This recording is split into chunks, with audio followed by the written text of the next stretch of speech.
Hi, everybody. Welcome to the Bible Summary Series. Today, we are starting in Genesis chapter 31.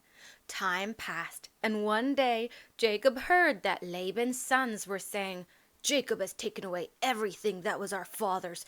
His wealth is at our father's expense." And Jacob also noticed a negative change in Laban's attitude towards him. Then the Lord said to Jacob, "Return to the land of your fathers and to your relatives, and I will be with you." So Jacob called Rachel and Leah out to the field where he kept his flock, and he said to them, "I've noticed that your father's attitude towards me has turned negative, but the God of my father has been with me. You know how hard I've worked for your father, yet he has cheated me and changed my wages 10 times. But God has not allowed him to harm me. If Laban said, 'The speckled will be your wages,' then all the flock gave birth to speckled. And if he said, 'The striped will be your wages,' then all the flock's offspring were striped. Thus God has taken away your father's livestock and given them to me. In fact, during the mating season, I had a dream, and I saw that the male goats mating with the females were streaked, spotted, and speckled. And in my dream, the angel of God said to me, 'Jacob.' And I said, 'Here I am.' And the angel said, 'Lift up your eyes and see. The rams which are mating with the flock are streaked, speckled, and spotted. For I have seen all that Laban has been doing to you. I am the God of Bethel, where you anointed the pillar and where you made a vow to me. Now get up, leave this place, and return to the land of your birth.'" After hearing Jacob's words, Rachel and Leah said, "Is there anything left here for us? We won't get our father's inheritance anyway, and he's treating us like strangers. He has sold us and then spent all of the money that rightfully belonged to us. In fact, all of the wealth that God has given you from our father legally belongs to us and our children. So whatever God has told you to do, go ahead and do it." So while Laban was gone shearing his sheep, Jacob secretly got up, placed his sons and wives on camels, and left Paddan Aram. He took all of his livestock and all the possessions he had gained and headed back to his father Isaac in the land of Canaan. And without Jacob's knowledge, Rachel stole her father's household idols. So Jacob fled without telling his uncle Laban. Then he crossed the river and headed towards Mount Gilead. 3 days later, someone told Laban that Jacob had fled.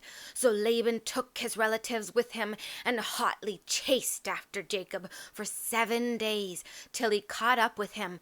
But the night before Laban caught up with Jacob, God came to him in a dream at night and said, "Be careful that you do not speak to Jacob, either good or bad."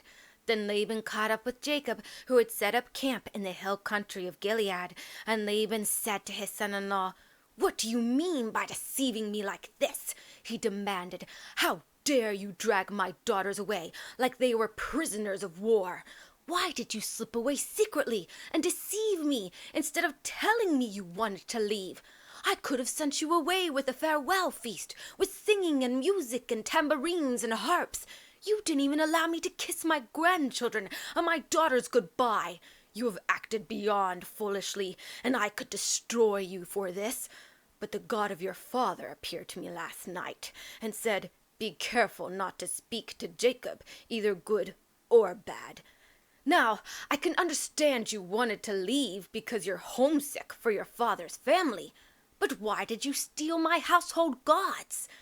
"I left secretly because I was afraid," Jacob told him. "I thought you would take your daughters away from me by force. But as for your gods, look for them, and if a person has taken them, that person will surely die. Now go ahead, search my possessions before all of our relatives, and if you find something that belongs to you, I'll give it back." But Jacob didn't know that Rachel had stolen the idols. So Laban searched Jacob's tent, then Leah's, and then the two maidservants' tents, Zilpah and Bilhah, but he didn't find them. Then he went into Rachel's tent. But Rachel had taken the household idols, hid them in the camel's saddle, and sat on them. So when Laban searched her tent, he didn't find them there either. And Rachel said to her father, "Please, sir, forgive me if I don't get up for you, for the custom of woman is upon me." Laban continued searching, but he couldn't find the idols. Then Jacob became extremely angry and confronted his uncle. "What's my crime?" he demanded. "What sin have I committed to make you chase after me as though I were a horrible criminal?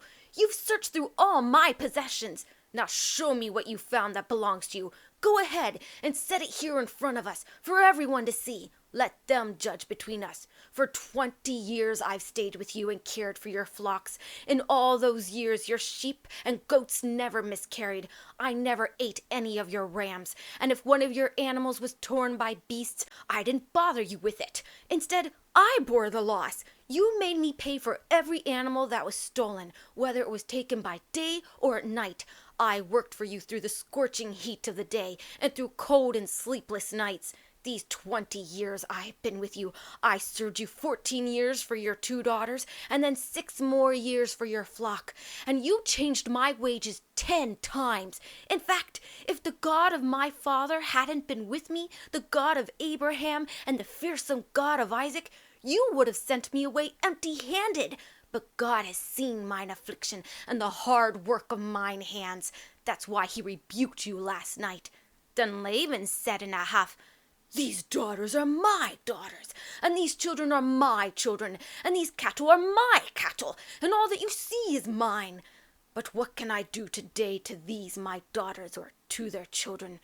Now come, let us make a covenant, you and I, and let it be a witness between you and me." So Jacob took a stone and set it up as a pillar, and Jacob told his relatives, "Gather stones." Everyone collected rocks and piled them in a heap, and they ate next to the pile of stones.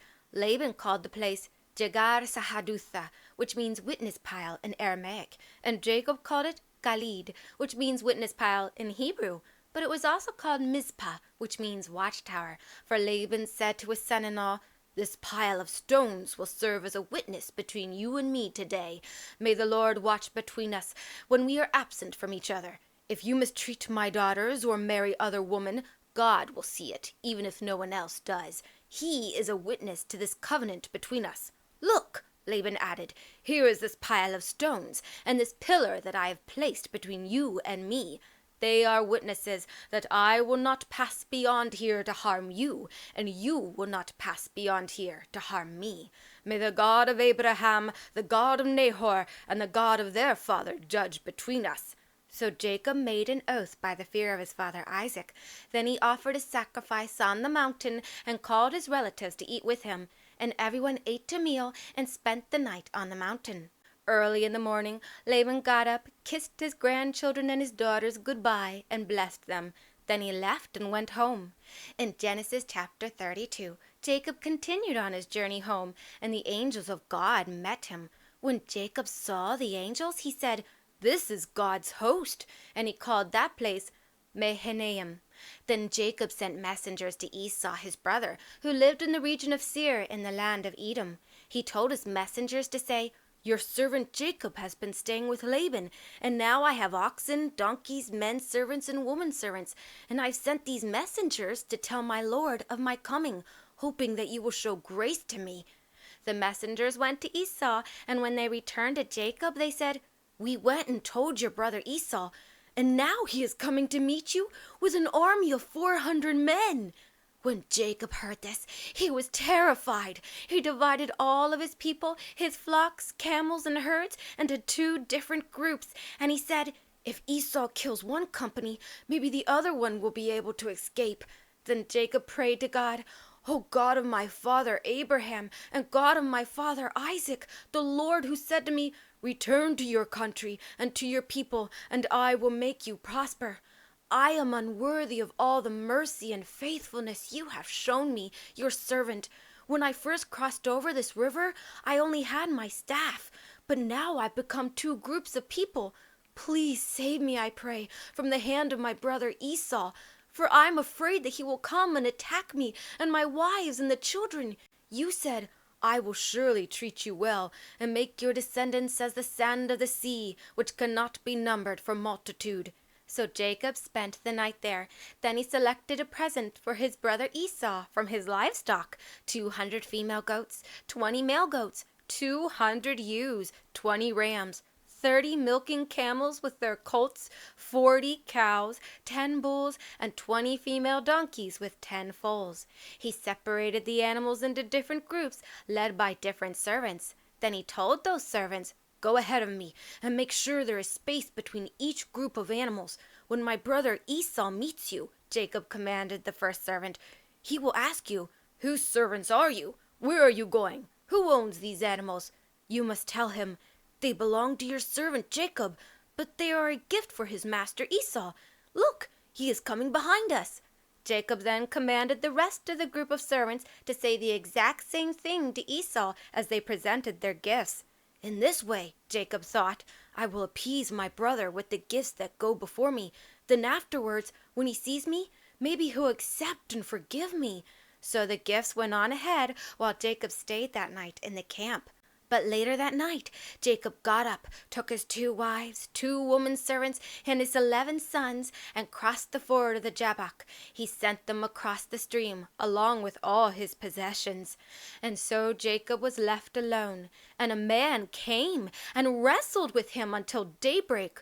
When the man saw that he wasn't winning against Jacob, he touched the socket of Jacob's hip and dislocated it as he wrestled with him. "Let me go," the man said, "for the sun rises." But Jacob said, "I won't let you go, not until you bless me." "What is your name?" the man asked. "Jacob."